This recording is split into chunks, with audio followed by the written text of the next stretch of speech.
Hello everyone, how are you? I hope you all are fine. आज हम लोग national institute of open schooling का secondary course psychology का module 1 foundation of psychology lesson 1 and introduction to psychology का बचा हुआ part cover up करने का कोशिश करते हैं। तो चलिए शुरू करते हैं। Hello dear students, now we are going to cover up next section of this lesson, which is scope of psychology.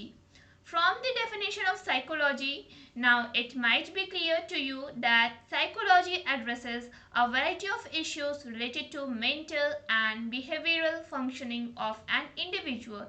Such a study helps us to develop a basic understanding about human nature and facilitates us to deal with a number of personal and social problems.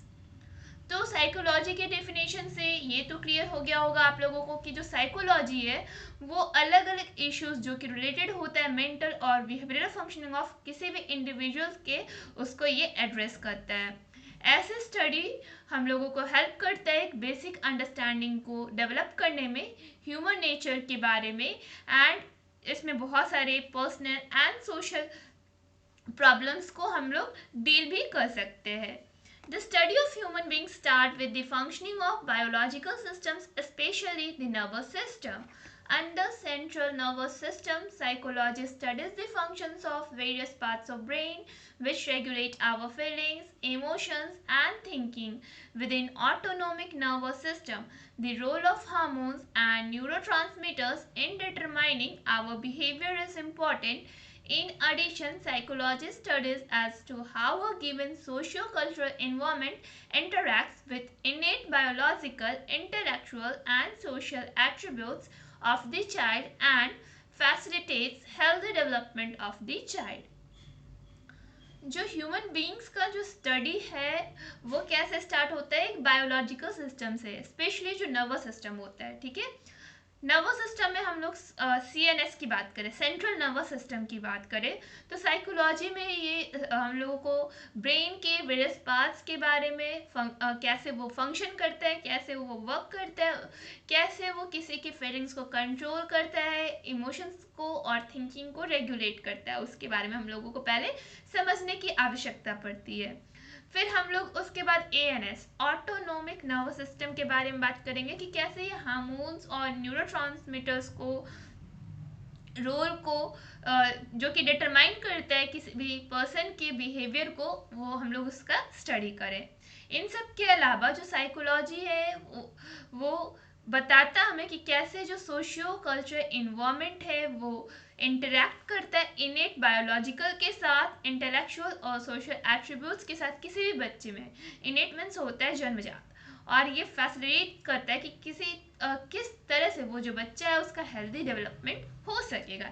It means हम लोग directly कह सकते हैं कि जो psychology है वो हमारे बायोलॉजी से रिलेट करता है।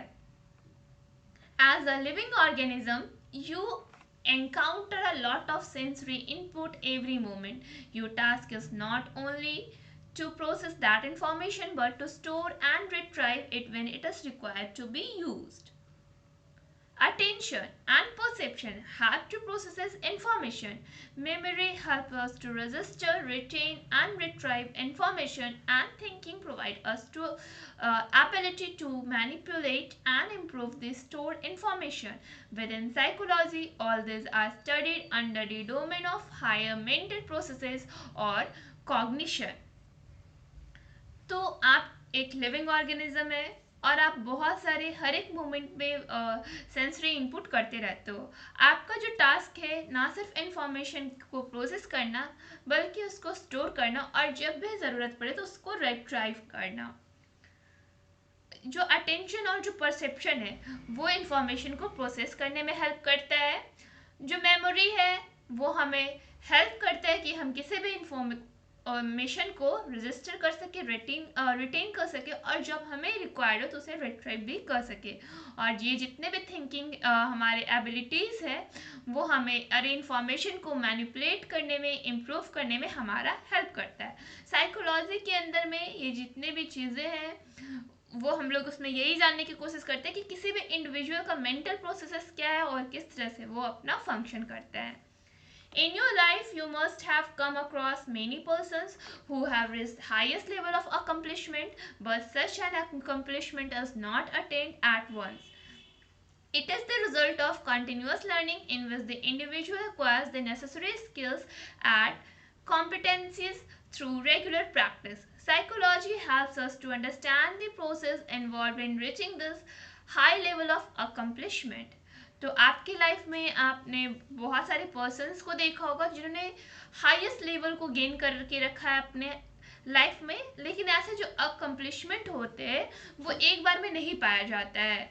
इसके लिए उनको लगातार उस इंडिविजुअल को लर्निंग प्रोसेस से गुजरना पड़ा होगा, बहुत सारे स्किल्स को सीखना पड़ा होगा और रेगुलर प्रैक्टिस के थ्रू ही उन्होंने इस कॉम्पिटेंसीज को अचीव किया होगा. जो साइकोलॉजी है वो इसे समझने में हमारा हेल्प करता है इस प्रोसेस को, जो कि किस प्रकार से जो इंडिविजुअल है वो हायर लेवल ऑफ अकम्पलिशमेंट तक पहुंचता है.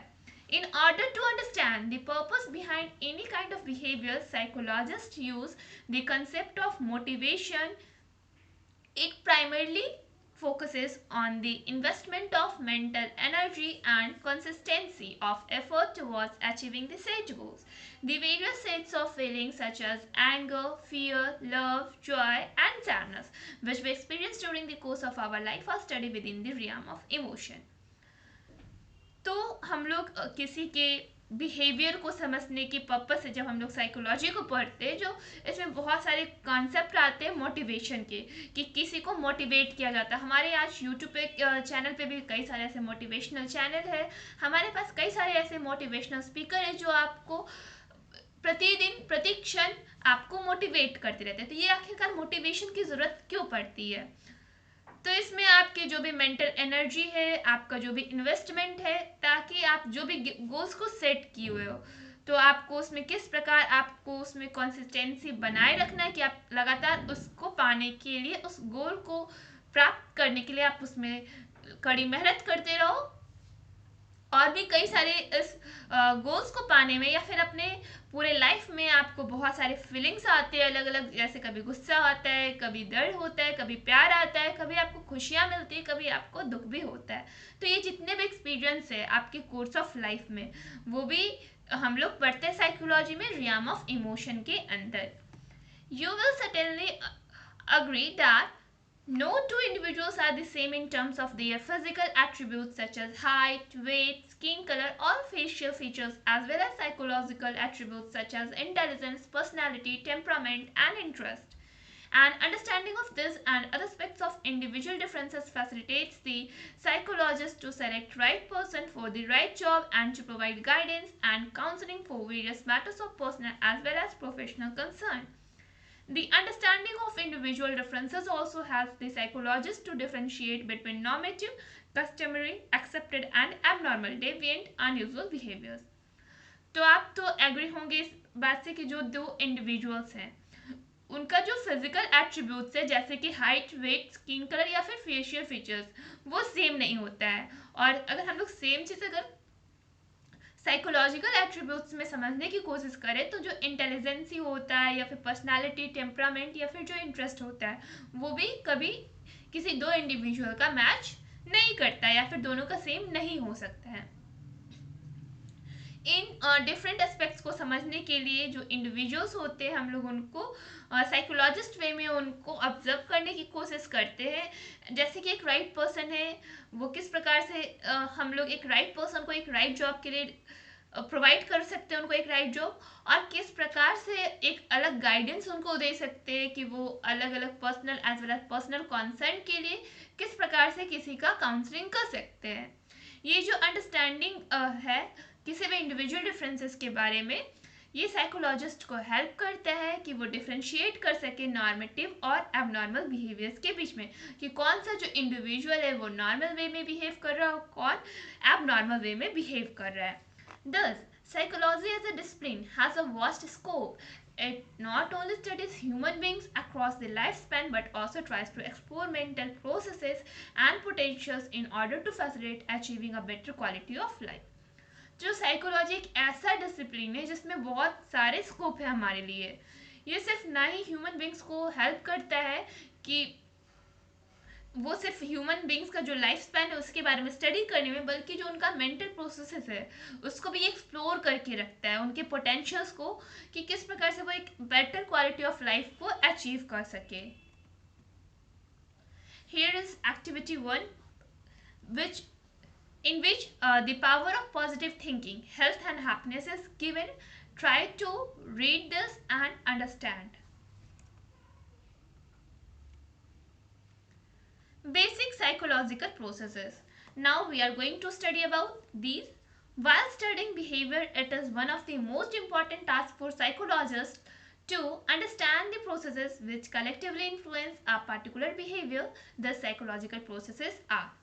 जब हम लोग बिहेवियर को स्टडी करते हैं तो साइकोलॉजिस्ट के लिए एक इम्पॉर्टेंट टास्क होता है, वो क्या है कि किस प्रकार से वो अलग अलग इन्फ्लुएंस जो एक इंडिविजुअल है उनका जो अलग अलग बिहेवियर है उसको वो किस प्रकार से कलेक्टिवली समझ सके।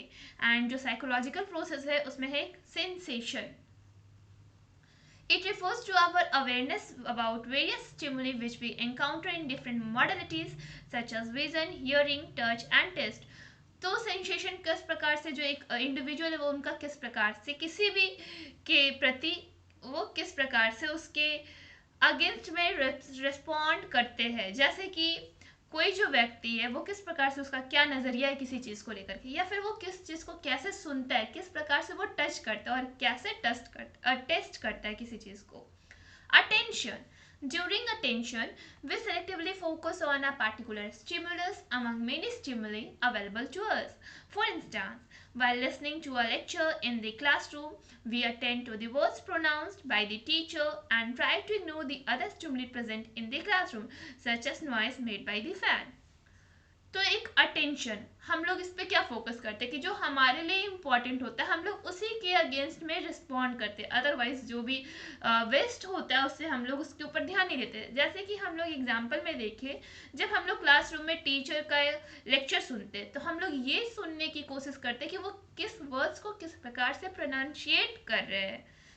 बाकी जो अदर नॉइज है जैसे कि फैन के द्वारा जो नॉइज किया जा रहा है हम लोग उसको क्या करते हैं, इग्नोर करते हैं। Next one is perception. In the case of perception, we process information and make out the meaning of the stimuli available to us. For example, we look at a pen and recognize it as an object used for writing. तो perception के case में हम लोग क्या देखेंगे कि हम लोग इन्फॉर्मेशन को पहले प्रोसेस करते हैं और उसके बाद हम लोग उसका आउटपुट निकालते हैं। जैसे कि हम लोग जब पेन को देखते हैं तो हम लोग उसको रिकॉग्नाइज कैसे करते हैं कि ये एक ऑब्जेक्ट है जैसे हम लोग राइटिंग के लिए यूज़ करते हैं। Learning. It helps us acquiring new knowledge and skills through experience and practice. The acquired knowledge and skills further bring a relative change in our behavior and facilitate our adjustment in varied settings. For example, we learn language riding a bicycle and applying mathematical skills to solve various problems. तो learning में क्या होता है कि ये हमारे new knowledge को acquire करता है, हमारे स्किल्स को एक्वायर करता है, और हम लोग जो भी प्रैक्टिस करते हैं उसको ये रिकॉर्ड करता है। जो हमारा एक्वायर्ड नॉलेज या फिर जो स्किल्स होता है उसमें बहुत सारे चेंजेस आ सकते हैं, उसमें हम लोग एडजस्ट कर सकते हैं उस बिहेवियर को। एग्जाम्पल के लिए जब हम लोग लैंग्वेज को लर्न करते हैं या फिर बाईसाइकिल चलाना सीखते हैं या फिर मैथमेटिकल स्किल्स को सॉल्व करते हैं, तो ये जो वेरियस प्रॉब्लम्स है हम लोग इसको अपने ब्रेन में इंटरप्रेट करते जाते हैं। Memory. The information we process and learn is registered and stored in the memory system. Memory also helps us to easily retrieve the stored information when it is required for use. For example, writing the answers in the examination after studying for the paper. तो हमारा जो memory है इसमें क्या होता है कि हम लोग जो भी लर्न करते हैं जिस प्रोसेस से या फिर वो हमारे मेमोरी सिस्टम में रजिस्टर्ड हो जाता है। उसके बाद मेमोरी उस इंफॉर्मेशन को रिट्रीव करने में हम लोगों को हेल्प करता है जब हम लोगों को उस इंफॉर्मेशन की आवश्यकता होती है। एग्जाम्पल के लिए हम लोग जब एग्ज़ाम लिखने जाते हैं तो आंसर्स कैसे लिखते हैं, क्योंकि हम लोग तो पहले ही उसके बारे में पढ़ लिए होते हैं और उस पढ़े हुए चीज़ को हम लोग अपने ब्रेन में कैप्चर करके या फिर स्टोर करके रखते हैं, और जब हम लोगों को उसकी आवश्यकता होती है तो जो ब्रेन होता है या जो हमारा मेमोरी सिस्टम होता है उसको रिट्रीव करने में हमारा हेल्प करता है। Thinking. In the case of thinking, we use our stored knowledge to solve various tasks. We logically establish the relationships among various objects in our mind and take rational decisions for a given problem. We also evaluate different events of the environment and accordingly form an opinion. तो thinking के case में क्या होता है कि हमारा जो stored knowledge होता है उससे हम लोग अलग अलग टास्क को सॉल्व करने की कोशिश करते हैं। लॉजिकली हम लोग रिलेशनशिप्स इस्टेब्लिश करने की कोशिश करते हैं अलग अलग ऑब्जेक्ट्स के बीच में हमारे माइंड से, और इससे हम लोग कोई भी हमारे पास जब प्रॉब्लम आता है तो हम लोग उसको एक ऐसा डिसीजन लेते हैं कि उससे वो हम लोग उस प्रॉब्लम को सॉल्व कर सके, और हम लोग डिफरेंट इवेंट्स जो कि हमारे इन्वायरमेंट में हो रहा होता है हम लोग उसके अकॉर्डिंग अपने ओपिनियन को देखते हैं। Now here is your in-text questions 1.2. Try to solve all these questions. Well chapter अभी कंप्लीट नहीं हुआ है, नेक्स्ट वीडियो में नेक्स्ट टॉपिक कवर अप होगा। तब तक के लिए इस चैप्टर का इंटेक्स क्वेश्चन बनाने का प्रयास करें। That's all for today, thank you everyone.